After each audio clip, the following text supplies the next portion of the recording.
배 한 척이 있었습니다. 타이타닉이라는 이름을 가진 배였습니다. 그 배는 길이 290여 미터, 그리고 높이는 아파트 20층 높이였답니다. 그 규모가 얼마나 컸는지 당시로서 세계 최대 규모의 배 유람선이었고요. 화려하게 진수식을 거쳐서 첫 항해를 떠난 것이었죠. 4월 10일에 영국으로부터 출발하여 대서양을 건너 미국으로 향하였던 중에 그 배는 우리가 알다시피 4일 만에 좌초하고 침몰하고 말았습니다. 이유는 간단합니다. 커다란 빙산 조각을 만나 부딪혔기 때문에 그랬죠. 영화를 보셔서 아시죠? 못 보신 분들 있으신가요? 네, 다 보셨을 것 같고 다들 2번, 3번 보셨을 것 같은 명작 영화입니다. 그 배 안에서 수많은 사람들이 파티와 화려함을 즐기고 누릴 때 그 배는 침몰을 향해 가고 있었던 것이죠. 누구도 몰랐어요. 그런데 여러분, 사실은 누구도 몰랐던 것이 아니었습니다. 이 배가 침몰하기까지 타이타닉호는 총 6번의 경고 메시지를 받았습니다. 지금 빙하가 떠다니고 있으니 조심하십시오. 조심하십시오. 조심하십시오. 그리고 침몰하는 당일까지도 조심하라는 메시지를 받았습니다. 그런데 기관사도 그 메시지 받은 사람도 선장도 그 경고에 귀를 기울이지 않았습니다. 이렇게 큰 배가, 이렇게 튼튼한 배가 그깟 빙산 조각 하나 부딪힌다고 침몰할 리가 있겠어? 안일하게 생각했던 것이죠. 그런데 아니나 다를까 그 경고대로 그 배는 침몰하였고 대서양 바다 한가운데 1,500여 명의 승객들과 함께 가라앉고 많은 비극을 낳았습니다. 경고를 무시했던 결과입니다. 여러분, 우리를 향해서도 신앙의 경고, 삶의 경고, 바른 그리스도인으로 살아가라는 경고 메시지가 들려와요. 문제는 뭐냐? 안일하게 대처하는 것이죠. 나 신앙생활 이만큼 했고 그 정도로는 나 넘어지지 않아. 그 정도는 괜찮아. 그 정도 쯤이야. 혹은 경고가 들려오는데 불편해요. 듣기가 싫어요. 거슬려요. 자존심이 상해요. 그러나 그렇게 경고를 무시한 결과는 타이타닉호와 별반 다르지 않은 결과를 낳고 말 것입니다. 우리가 경고를 무시한다면 결과 또한 비극이 되고 말 것입니다. 과연 무엇이 우리의 신앙의 유익이 될 것이며 과연 무엇이 우리의 삶을 바른 방향으로 이끌어 가겠습니까? 듣기 싫은 경고라 할지라도 그것이 우리를 살리는 생명의 메시지라면 들어야 하는 것이죠. 듣기 좋은 말이라 할지라도 그것이 우리의 삶에 유익하지 않고 거짓된 메시지라면 걸러내야겠죠. 오늘 말씀 속에서 우리는 무엇을 들어야 하는지, 무엇을 듣지 말아야 하는지, 그리고 그 들은 대로 어떤 삶을 살아야 하는지 성경 말씀 예레미야를 통해 살펴보고자 합니다. 예레미야 28장 1절부터 17절 말씀을 함께 봉독하겠습니다. 당시 많은 선지자들이 있었습니다.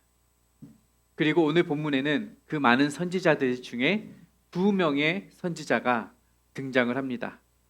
첫 번째는 이 예레미야서의 저자인 예레미야이고요. 두 번째 선지자는 하나냐라는 선지자입니다. 그리고 지금 이들이 예언을 하는 이 시대는 이스라엘 백성들이 남유다가 포로로 잡혀간 포로기 중입니다.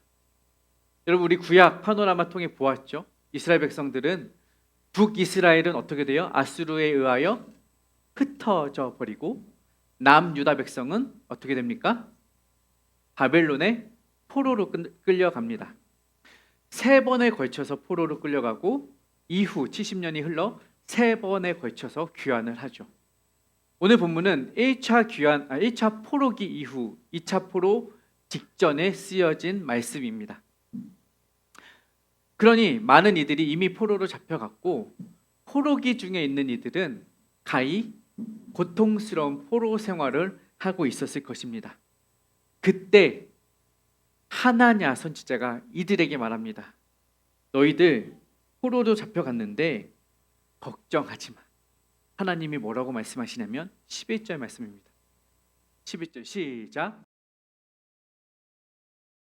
하나냐가 뭐라고 말을 해요? 하나님이 말씀하셨대. 하나님이 뭐라고 하셨냐면 너희 포로로 잡혀갔는데 몇 년 만에 돌아갈 거라 하시라고요? 2년. 2년만 참아. 야, 군대도 2년, 1년 6개월인데 야, 2년만 참자. 그러면 우리 이 포로 생활 청산할 수 있어. 야, 우리 하나님의 백성이잖아. 우리 하나님이 사랑하시는 백성들이잖아. 하나님이 약속하신 언약 자손들이잖아. 야, 하나님이 우리를 이대로 두실 것 같아? 걱정하지 마. 2년만 딱 참자. 그러면 우리 돌아갈 수 있어. 저 우리 원수 같은 느부갓네살 어떻게 될 건 줄 알아? 하나님이 가만 안 두실 거야. 라고 하나냐가 말을 하는 것입니다. 그리고 뭐라고 하느냐? 바벨론에 옮겨진 바벨론에 빼앗긴 성전의 모든 기구들도 다 바로 돌아올 것이야. 그때 되면 완전히 회복될 것이야. 그때를 꿈꾸자. 얼마나 희망적인 메시지, 얼마나 따스한 메시지, 얼마나 듣기 좋은 말이에요.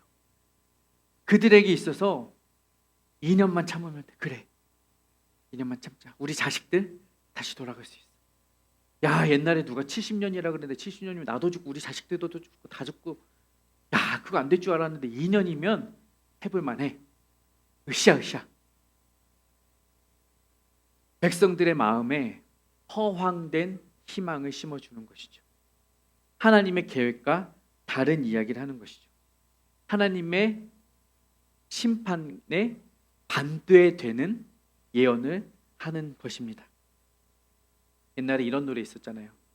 괜찮아, 잘 될 거야. 너에겐 눈부신 미래가 있어. 다 같이 괜찮아, 잘 될 거야. 우린 널 믿어 의심치 않아. 야, 괜찮아, 잘 될 거야. 하나냐. 근데 우리 이 진짜 찬양 같은 이 노래 들으면서 얼마나 희망을 얻고 소망을 얻습니까? 괜찮아, 어렵지만 다 잘 될 거야. 여러분, 잘 되었으면 좋겠죠. 잘 되어야죠. 실제 우리의 삶이 잘 되고 괜찮으면 좋겠죠. 그런데 괜찮다고 해서, 잘 되었다고 해서 그것이 정말 잘 되는 것인가, 문제가 없는 것인가? 아니라는 거예요. 정말 우리가 잘 되어 왔다면, 잘 지내왔다면 그것은 그냥 잘 된 것이 아니라 그것은 하나님의 은혜였던 것입니다. 우리가 다 잘 되도록 잘 된 것이 아니라 하나님이 은혜 주셨기 때문에 잘 온 것이지, 우리가 하나님의 말씀을 듣지 않고 하나님의 그 말씀을 거역하고 그렇게 살아왔다면 그것은 심판이 유예된 것, 혹은 하나님의 징계가 감추어졌던 것, 뭐 그런 것의 한 가지 모습이었겠죠. 괜찮았던 것은 아니라는 말입니다. 저는 여러분에게 정말 잘 되었으면 좋겠다, 축복하고 기도하고 복을 빌어주는 사람이 되고 싶습니다. 목사가 꼭 그런 사람이 되어야 하는 것은 아니지만 여러분이 그랬으면 좋겠습니다. 하늘에 복이 있다라는 것은 믿어 의심치 않지만 여러분이 땅에서도 잘 되는 복을 누렸으면 좋겠습니다. 그것을 위해 늘 기도합니다. 하지만 그렇지 아니할지라도, 주님께서 그리 일하지 아니하실지라도 그것이 하나님의 일이시라면 그것 또한 하나님께서 허락하시고 그 일을 여러분이 견뎌내시고 이겨내시고 그 일을 통해 여러분의 삶의 간증을 얻으시고 삶의 지혜를 얻으시고 한 단계 성숙해 가시기를 바라는 것이 저의 마음입니다. 그러니 무조건 잘 될 겁니다 라고 말할 수는 없는 노릇이죠. 목사 입장에서. 때로는 단호하게 하나님의 말씀을 전해야 할 때도 있고, 때로는 여러분이 듣기 싫은 말일지라도 전해야 할 때가 있다는 말입니다. 무조건 잘 될 겁니다. 머릿속으로 그냥 무한 긍정회로 돌리면서 잘 될 거야, 잘 될 거야, 잘 되리라, 잘 되리라 이럴 수만은 없는 것 아니겠습니까? 15절에 선지자가 이렇게 말합니다. 사람들이 듣기에는 하나냐의 말이 듣기 좋았을 거예요. 그러나 그 말은 거짓말이었습니다. 저는 여러분에게 듣기 좋은 거짓말을 할 수가 없습니다. 때로는 듣기 싫은 진실을 말하겠습니다. 때로는 예레미야와 같은 일을 자처하겠습니다. 왜냐하면 하나냐와 같은 결말을 저는 살고 싶지 않기 때문입니다. 17절 하나냐의 결말은 어떻습니까? 선지자 하나냐가 그의 7째 달에 죽었더라.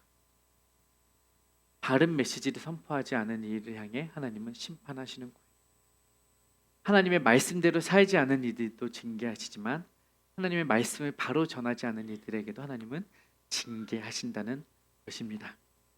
여러분, 세상에 두 가지 선지자가 있습니다. 거짓을 말하는 선지자들도 있고요, 진실을 말하는 선지자들도 있습니다. 저와 여러분에게 그 하나님의 말씀을 바로 분별하여 들을 수 있는 듣는 귀와 영적 분별력이 있어지시기를 축복합니다. 왜냐하면 오늘 저와 여러분이 살아가는 이 시대에도 이런 거짓 선지자들이 있기 때문입니다. 신앙에 보면 이런 거짓 선지자들 두 가지로 표현합니다. 첫 번째는 적그리스도라는 말이 나와요. 그리고 두 번째는 거짓 그리스도라는 말이 나와요.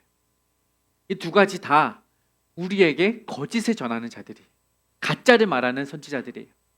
그럼 적그리스도와 거짓 그리스도는 뭐냐? 첫 번째 적그리스도는 뭐?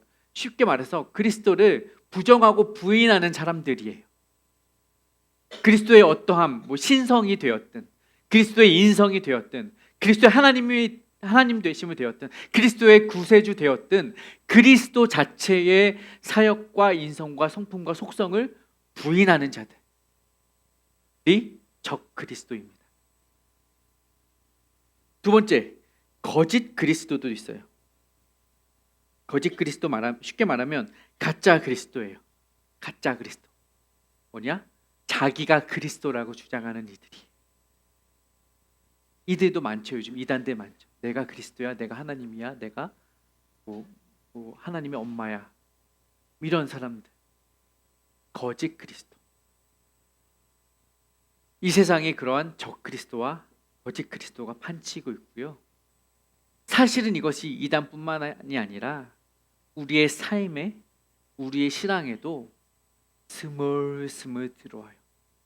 적그리스도는 뭐라고 했어요? 그리스도를 부인한다고 그랬죠. 그리스도를 부인하고 부정하는 마음들이, 그 본성들이 우리 안에도 있다는 거예요. 물론 말로는 안 그래요. 나 그리스도 부인해요, 하나님을 믿지 않아요 라고 말하진 않아요.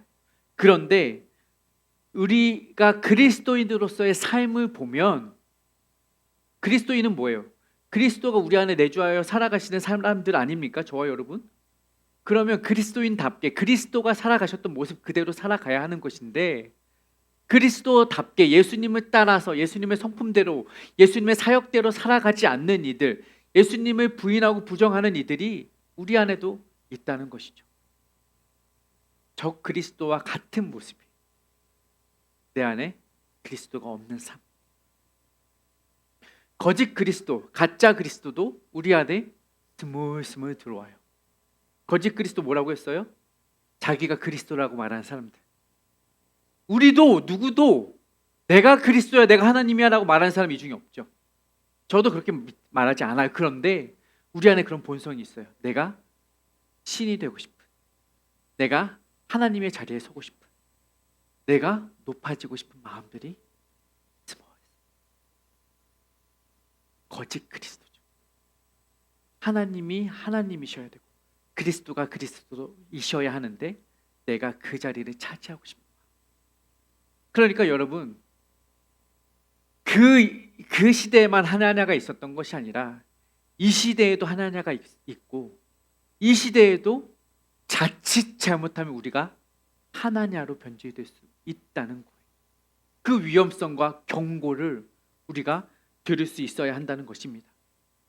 그 바른 메시지를 전했던 사람이 바로 예레미야라는 거예요.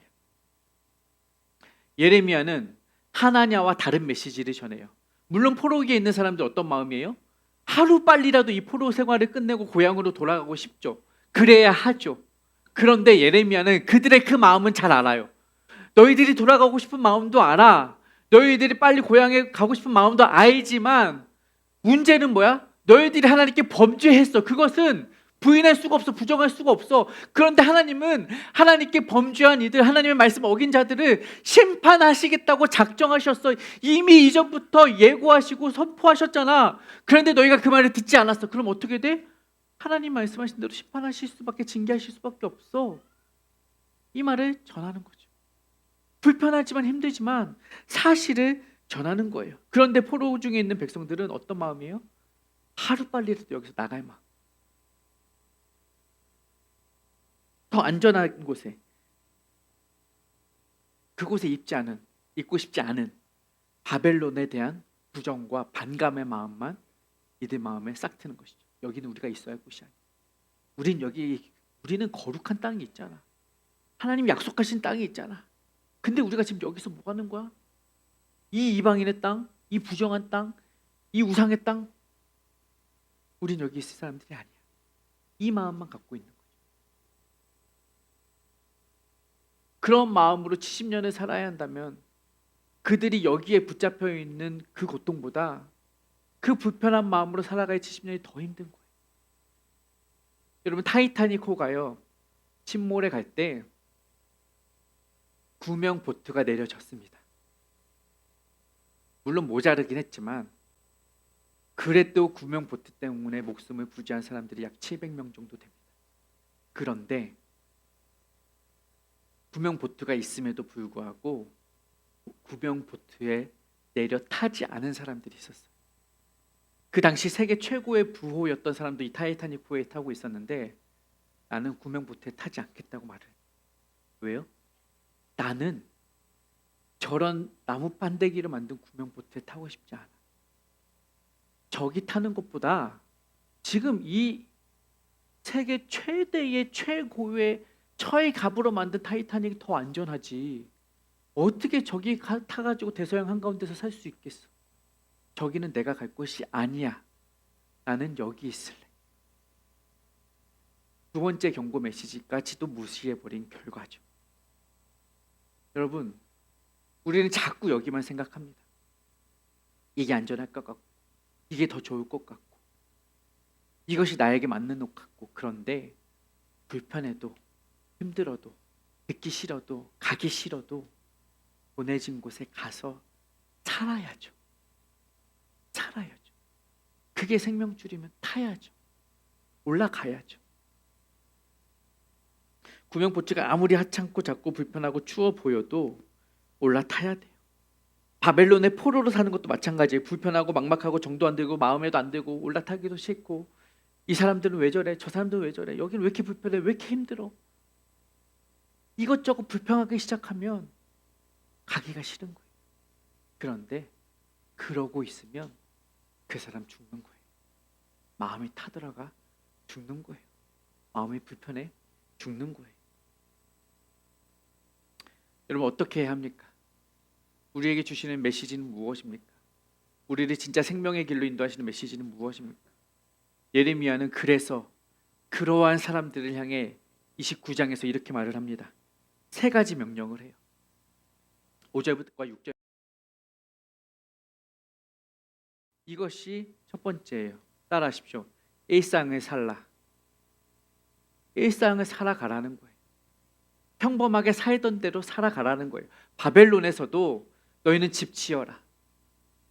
나는 빨리 집에 2년만 있다 갈 것이니 텐트에 살아야지. 야영 생활해야지. 대충 짓고 살아야지. 물새도 바가지 놓고 에이 좀만 있으면 갈 건데 이러고 살지 말라는 거예요.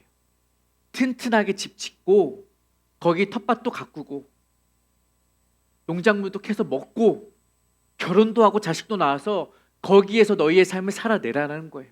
일상을 살아가라는 거예요. 난 예루살렘에 남고 싶은데 거기서 그러고 살고 싶지 않은데 내 삶의 터전이 여기라고 부인하고 싶지만 거절하고 싶지만 하나님의 음성은 뭐냐? 너는 거기서 70년 있어야 된다는 거예요. 70년 동안 살아갈 준비를 하라라는 거예요. 언제까지 화려했던 과거, 언제까지 화려했던 나의 삶, 언제까지 화려했던 그 이력에 매달려서 지금의 일상을 무시할 거냐 이거죠. 군대 가니까 화장실에 이렇게 써 있더라고요. 피할 수 없으면 즐겨라.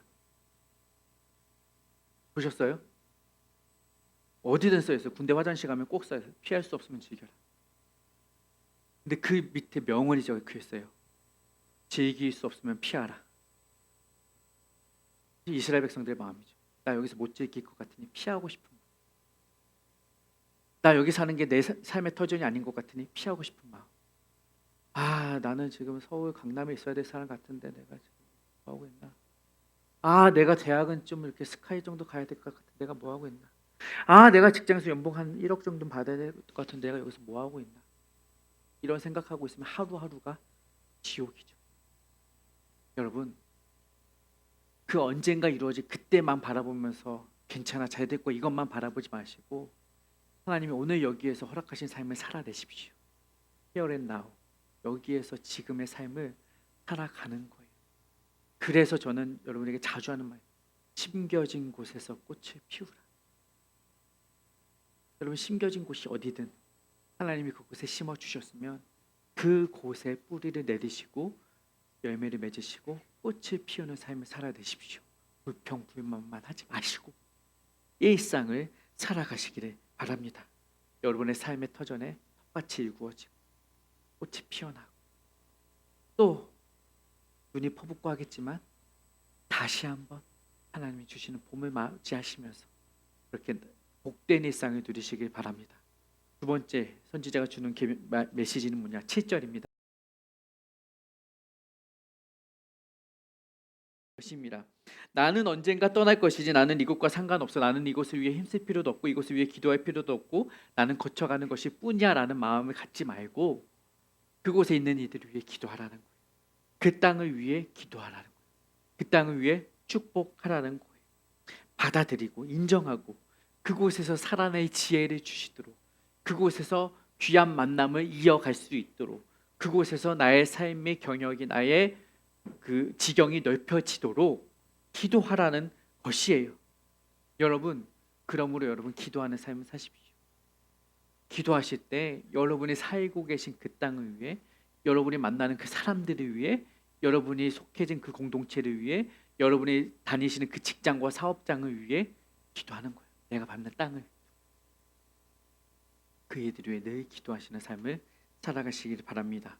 세 번째 8절입니다.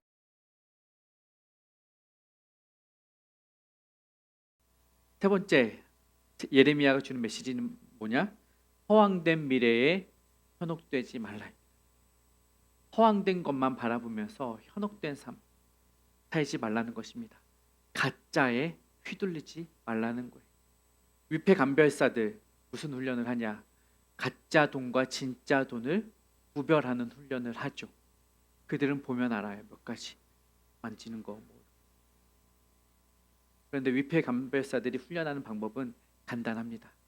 이게 가짜인가? 저게 가짜인가? 저런 모델 있나? 저런 모델 아니요. 진짜만 연구합니다. 진짜 지폐를 연구해요. 진짜 지폐가 어떻게 생겼는지, 어떤 무게인지, 어떤 촉감인지, 어떤 색깔인지를 연구하면 가짜가 손에 들렸을 때, 가짜를 보았을 때 대번에 알아본다는 거죠. 단번에 확인할 수 있다는 것이죠. 우리는 신앙의 위패 감별사가 되어야 해요. 그럼 어떻게 해야 돼요? 진짜 말씀이 뭔지를 알아야 해요. 가짜 말씀 연구할 필요 없어요. 저는요 이단들을 잘 몰라요.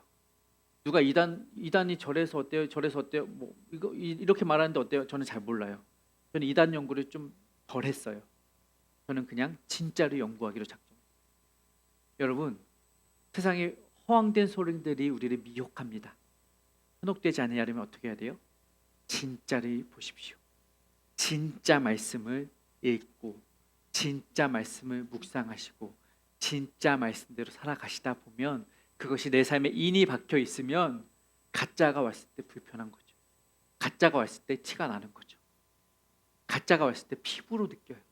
뭔가 다른 말하는 사람들이 있어요. 뭔가 신앙적인 얘기하는데 이상한 말하는 사람이 있어요. 가짜예요. 그걸 알려면 진짜를 확실히 하셔야 됩니다. 저도 그 일들을 위해 여러분을 도울 것이고 여러분들도 그 일을 위해 여러분이 훈련하셔야 돼요. 위패감배사죠. 진짜를 준비하시는 여러분의 삶이 되시기를 바랍니다. 이것이 예레미야가 했던 일이에요. 예레미야는요 경고만 하지 않았어요. 경고 이후 너희들의 삶이 어떻게 될 것이며 그곳에서 어떻게 살아야 할지에 대한 방법과 방식과 지혜를 가르쳐 주는 것입니다. 이것이 하나님이 하시는 방법이에요.